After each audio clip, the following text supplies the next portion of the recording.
السلام علیکم ورحمۃ اللہ وبرکاتہ۔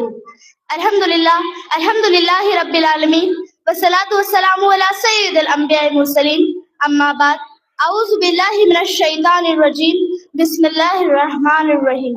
خذ من اموالہم صدقۃ تطہرہم وتزکیہم بہا۔ کیا حقیقت ہے مال کی، خوب بیاں کیجیے۔ کیا حقیقت ہے مال کی، خوب بیاں کیجیے۔ نیک کاموں کے لیے دولت لٹایا کیجیے۔ محترم سامعین کرام، زکوٰۃ اسلام کے ستونوں میں سے ایک بنیادی ستون ہے۔ زکوٰۃ ایک اسلامی فرض ہے۔ اس کی تربیت کا منکر دیا اسلام سے خارج ہے۔ زکوٰۃ ایک عبادت ہے، حق تعالیٰ کی قربت کا ایک ذریعہ ہے۔ نفس کو بخل، خود عارضی، غربا، فقراء، بیوہ، مسکینوں کی حق تلافی اور قلب کو قسوت سے پاک صاف کرنا، مسکین و وضعفا کی دلداری اور ہماری ہمداری کے نتیجے پہ مال کی پاکی نوعیت اور خیر و برکت کا ظہور زکوٰۃ کی بنیادی مصلحت ہے۔ زکوٰۃ کی اہمیت کا اندازہ اس طرح سے لگایا جا سکتا ہے کہ قرآن مجید میں 32 جگہ نماز کے ساتھ زکوٰۃ کا تذکرہ کیا گیا ہے۔ زکوٰۃ ادا کرنے سے مال اللہ کی حفاظت میں چلے جاتا ہے اور خوب برکت دے دی جاتی ہے۔ اس کا اندازہ اس حدیث سے لگایا جا سکتا ہے کہ حضرت ابو ہریرہ نے نبی اکرم صلی اللہ علیہ وسلم سے روایت کی ہے کہ جو کوئی اپنے مال میں سے کچھ صدقہ عطا کرے تو اللہ اسے اپنے ہاتھ میں لے لیتا ہے۔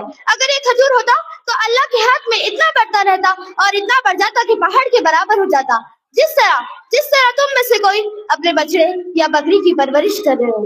ترمذی کی روایت ہے، صدقہ بلا کو دفع کرتا ہے اور انسانوں کے گناہوں کو دھوتا ہے۔ مشکوات کی روایت ہے، الصدقۃ تطفئ الخطیئۃ کما یطفئ الماء النار۔ صدقہ انسانوں کے لغوشوں کو اس طرح مٹھا دیتا ہے جس طرح پانی آگ کو ختم کر دیتا ہے۔ اور ایک روایت میں آیا ہے، اتقوا النار ولو بشق التمرہ، جہنم سے بچو اگر 6 کھجور آدھی کیوں نہ ہو۔ ایک دوسری روایت میں آیا ہے کہ کوئی صبح بندے پر ایسی نہیں گرجتی کہ 2 فرشتے نہ اتر سکے۔ ان میں سے ایک کہتا ہے کہ اللہ خرچ کرنے والوں کو اس کا حساب عطا فرما، اور دوسرا کہتا ہے اے اللہ بخیل کے مالوں کو تعریف کر دے۔ حضرات گرامی کا زکوٰۃ ادا کرنے پر قرآن میں حدیث میں بڑی وعید آئی ہے۔ اللہ تعالیٰ کا ارشاد ہے کہ جو کوئی اپنے مال میں سے کچھ صدقہ ادا کرے تو اللہ اسے اپنے ہاتھ میں لیتا ہے۔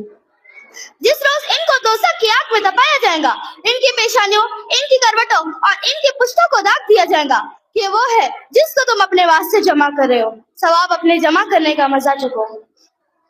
صحیح بخاری کی روایت ہے، جس شخص کو اللہ نے دولت دی ہے اگر یہ اس کا صدقہ عطا نہ کرے تو قیامت کی روز اس کا مال گندا سانپ بن جائے گا۔ پھر یہ سانپ اس کے دونوں جبڑے پکڑ کر کہے گا، ان کنزک ان مالک، میں ہی تیرا خزانہ ہوں اور میں ہی تیرا مال ہوں۔ دوسری روایت میں فرمان نبی اکرم صلی اللہ علیہ وسلم ہے، قیامت کی روز تم میں سے کسی ایک کا خزانہ گنجا سانپ بن جائے گا، خزانے والا بھاگے گا اور یہ سانپ اسے دوڑائے گا، اس کی انگلیوں کو رکما بنائے گا۔ بہرکیف زکوٰۃ ایک تہذیبی و تطہیری اعمال ہے جس کے لیے اخلاص کی ضرورت ہے تاکہ بندے کا اعمال مقبول ہو اور اللہ کی بارگاہ میں اسے مقبولیت پر رضا حاصل ہو۔ آخر میں اللہ تعالیٰ سے دعا ہے کہ ہمیں اخلاص کے ساتھ زکوٰۃ ادا کرنے کی توفیق عطا فرمائے۔ وآخر دعوانا الحمدللہ رب العالمین۔ السلام علیکم۔